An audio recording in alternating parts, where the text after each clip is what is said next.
তো আপনাদের ভিতর যে আগ্রহটা দেখলাম সেটা তো খুব ভালো লাগলো এই কারণে যে নির্বাচনে আমি দাঁড়ানোর পরের থেকেই একেবারে সর্বস্তরের মানুষের মনে একটা আতঙ্ক ছিল, একটা ভয় ছিল, আমাকে সতর্ক করতেছিল অন্যদের ব্যাপারে না, আমাদের ব্যাপারে, যে এইরকম সময় তুমি নির্বাচনে দাঁড়াচ্ছ, তোমার জীবন সংশয় হবে। তো আপনারা অন্তত সেই কথাটা বলেন নাই, জীবন সংশয়ের কথাটা উল্লেখ করেন না। আপনারা যেটা মনে করছেন যে আমাদের সমাজের একজন প্রার্থী হয়েছে, আমাদের বঞ্চনা আছে, আমাদের শোষণ আছে, আমাদের নির্যাতন আছে, প্রতিনিয়ত আমরা নির্যাতিত হচ্ছে এই দেশে। সেই শোষণ নির্যাতনের অবসান ঘটানোর জন্য আমাদের ভিতর থেকে একটা ভাই প্রার্থী হয়েছে, এইটাই হচ্ছে আপনাদের মূল জায়গা। সেই জায়গা থেকে আপনারা খুব উৎসাহীভাবে যে কাজ শুরু করছেন, স্বতঃস্ফূর্তভাবে যে কাজ শুরু করছেন, সেটাই হচ্ছে আসল মানে আনন্দের বিষয়, অনুপ্রেরণার বিষয়। ঠিক এইরকম একটি নির্বাচনই আমরা চাইছিলাম এই নির্বাচনটাকে জনগণের নির্বাচনে রূপান্তরিত করতে। কোটি কোটি টাকা দিয়ে মানুষ কেনার নির্বাচন আমরা চাই। মানুষকে কেনা যায় এই যারা মনে করে, তারা মানুষকে কি অবমূল্যায়ন করে সেটা প্রথম ভাবে। আপনি একজন স্বাধীন মানুষ, আপনি নিজে, আপনার যোগ্যতা আছে, কর্ম করে খান, ইনকাম করে খান, আপনি এই সমাজে নেতৃত্ব দেন, ঠিক আপনার মাথাটাই কিনতে চায় কিছু মানুষ। সেই জায়গাটা হচ্ছে এইটা হচ্ছে মানুষের প্রতি সবচাইতে বড় অপমান। আমরা সেই সংস্কৃতিটা নির্বাচনে পরিবর্তন করতে চাই। আমার কিন্তু মানে কোটি টাকা দূরে থাক, লক্ষ টাকাও ব্যাংক ব্যালেন্স নেই। আমি আসছি আজকে 33 দিন নির্বাচনে আছি, আমি মাঠে আছি। নানা ঝড় ঝাপটা গেছে, আপনারা শুনছেন। প্রথম মনোনয়নপত্র প্রথম ত্রুটি ধরছে, সেটা আপিল করে আমি মঞ্জুর করে আনছি। তারপরে এই যে কাজ করতেছি প্রতিদিন, তো অন্তত একেবারে সর্বনিম্ন খরচ হলেও 30,000 টাকা 40,000 টাকা খরচ হয়। ধরেন আজকে দুপুরে বৌদি আমাদেরকে খাওয়াইছে, এটা যদি আমরা বাইরে হোটেলে খেতাম তাহলে অন্তত 3-4 হাজার টাকা বিল আসতো, এরকম তো হয়। ফলে এই যে একটা স্বতঃস্ফূর্ত ভাব, এইভাবে যদি নেতা তৈরি করা যায়, তাহলে সেই নেতাও জনগণের কাছে দায়বদ্ধ থাকে। আমাকে যদি আজকে 5 কোটি টাকা কোনো ব্যবসায়ীর কাছ থেকে, কোনো এজেন্সির কাছ থেকে নিয়ে আমি যদি নির্বাচন করতাম, তাহলে আমি তার কাছে বিক্রি হয়ে যেতাম।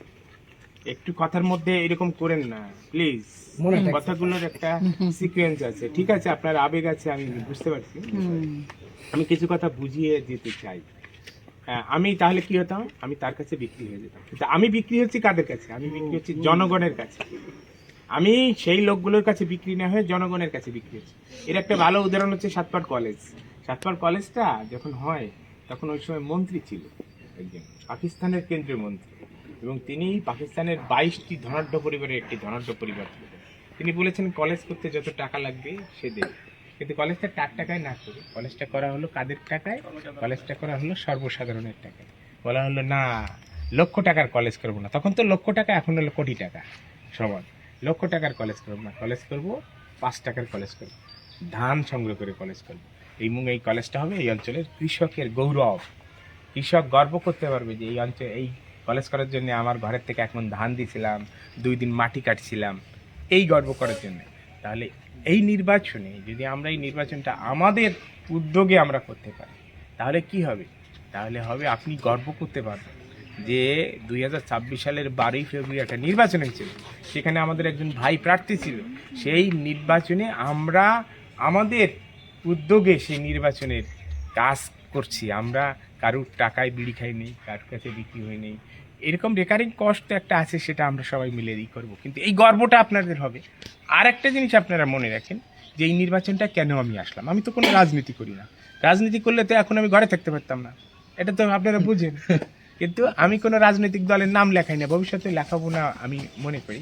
কারণ হচ্ছে এই রাজনৈতিক দলগুলো জনগণের কথা বলে না। আপনার প্রকৃত যে সমস্যা, আপনার যখন সার লাগবে তখন সার পান না, আপনার যখন একটা লোন লাগবে কৃষি লোন পান না, কিন্তু অন্যরা কোটি কোটি টাকা লোন পায়।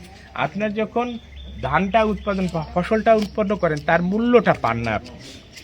আমরা সেই জায়গায় কাজটা করি, কিন্তু সেই কাজটা করার এখন একটা মোক্ষম সময় এই কারণে যে বাংলাদেশে 1972 সালে সংবিধান হয়েছে, আর এইবার 2026 সালে সেটার একটা বিতর্ক হবে। এই সংবিধান কতটা বাংলাদেশকে সমৃদ্ধ করতে পারছে, সংবিধানে কোনো ভুল আছে কিনা, এই সংবিধানে কোনো সংশোধন করা দরকার কিনা। সেই জায়গায় যদি আমরা যেতে পারি, আমি যদি যেতে পারি আপনাদের আশীর্বাদে, তাহলে আমি কি বলবো? আমি যে বলবো যে কৃষকের জন্য কি করব, কৃষি নীতি কি হবে এই দেশে, আমি বলবো এই দেশের প্রান্তিক জনগোষ্ঠী যারা এই নমশূদ্র, যারা কৈবর্ত, পুণ্ডক্ষত্রিয়, রাজবংশী, দলিত, হরিজন, আদিবাসী, চা শ্রমিক, তাদের অধিকারের কথা বলবো, লিখবো। আমি কি করব, এইগুলো কিন্তু গুরুচাঁদ ঠাকুরের কথা। গুরুচাঁদ ঠাকুর কিন্তু এগুলো করতেন। গুরুচাঁদ ঠাকুর গণশিক্ষার কথা বলছে, আমি সেটা বলবো। ওই সংবিধানে এগুলো লিখবো। সংবিধানে এগুলো লেখার জন্য আমি আন্দোলন করব, পার্লামেন্টেও বলবো। তারপরে কী হচ্ছে, যে বাচ্চারা আমাদের ছেলেবেলায় এইরকম বয়সে আমরা খেলাধুলা করতে পারতাম, এখন এই বাচ্চারা খেলাধুলা করতে পারে না। খেলাধুলা না করতে পারলে বাচ্চাদের পরিপূর্ণ বিকাশ হয় না। আমি বলবো এই শিশুদের বিকাশের কথা। আমি বলবো নারী অধিকার নিয়ে একটা কমিশন হয়েছিল বাংলাদেশে, এই 1 বছর হয়ে গেছে, বেশি হয়ে গেছে। সেই কমিশন কিছু রিপোর্ট দিছে, সুপারিশ করছে। আমি সেই সুপারিশ বাস্তবায়নের কথা বলি। আমি এই দেশের শিক্ষা ব্যবস্থা ঢেলে সাজানোর জন্য একটা শিক্ষা কমিশনের কথা বলি।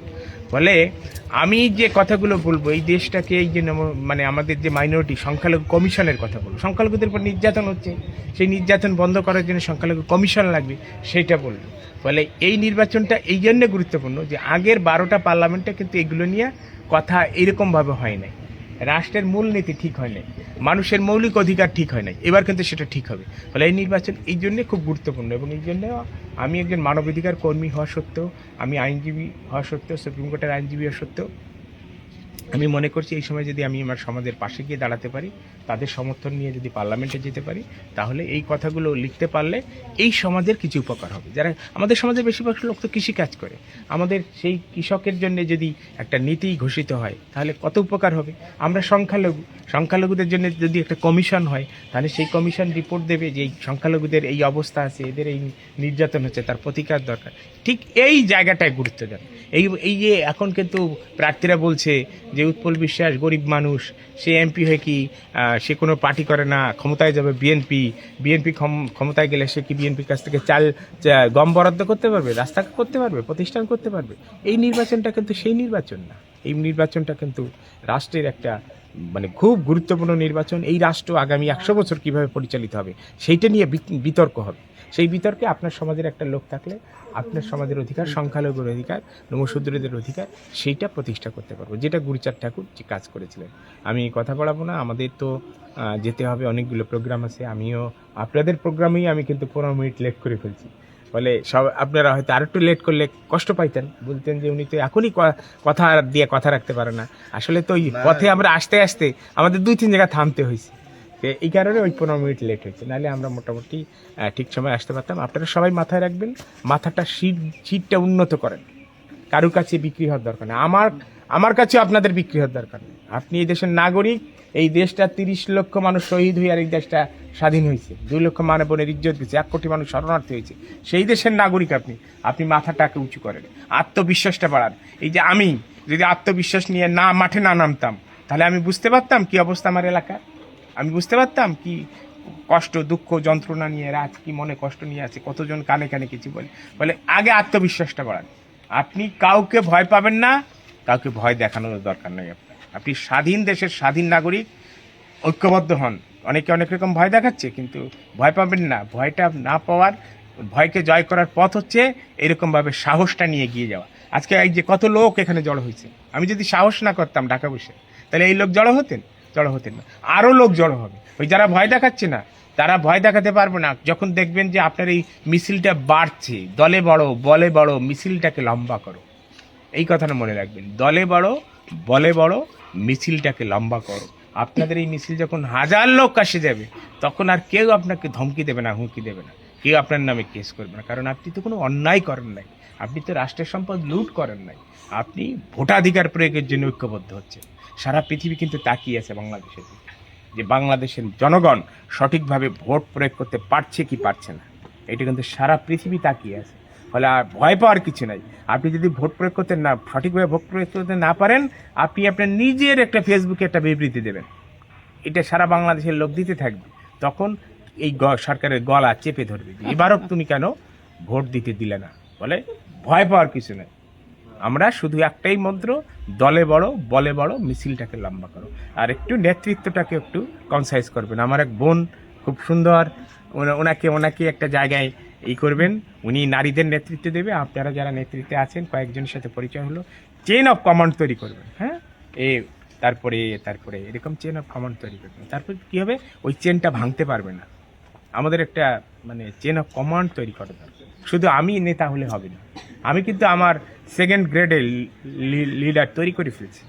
আমি আগামীতে এইখানেই যে আমি না থাকলে কে এমপি ইলেকশন করবে সেরকম পরিবেশ আমরা তৈরি করে ফেলবো। ঠিক আছে, ফলে এইভাবে নিজেদেরকে ঐক্যবদ্ধ করেন, একতাই শক্তি। যখন আপনি যে দেখতেন না একটা মিছিলে হাঁটতেছেন, কিন্তু একা একা হাঁটতে গেলে একটু ভয় করে না, কেউ এসে একটা থাপ্পড় দেয় নাকি, কিন্তু যখনই আপনি 100 লোক নিয়ে হাঁটা দেবেন তখনই কিন্তু আপনার আর ওই ভয় থাকবে না। ফলে কোনো ভয় নেই, আমি আছি। আর আমি তো সুপ্রিম কোর্টের অ্যাডভোকেট, কিছু আইনগত সহায়তা তো দিতে পারবো। আপনি গোপালগঞ্জে গোপালগঞ্জে জামিন না পাইলেও হাইকোর্টে জামিন পাবে না। কথার কথা, এটা যদি মিথ্যা মামলা দেয়, সেই মিথ্যা মামলা আমি হাইকোর্টে যে প্রমাণ করতে পারবো। ফলে ভয় পাওয়ার কিছু নাই, কিন্তু ভয়কে জয় করতে হলে আপনাকে একত্রিত হতে হবে, ওই রকম স্লোগান টানতে হবে। ওই স্লোগানটা টান দিলেই মনের জোর বেড়ে যায়, তাই না?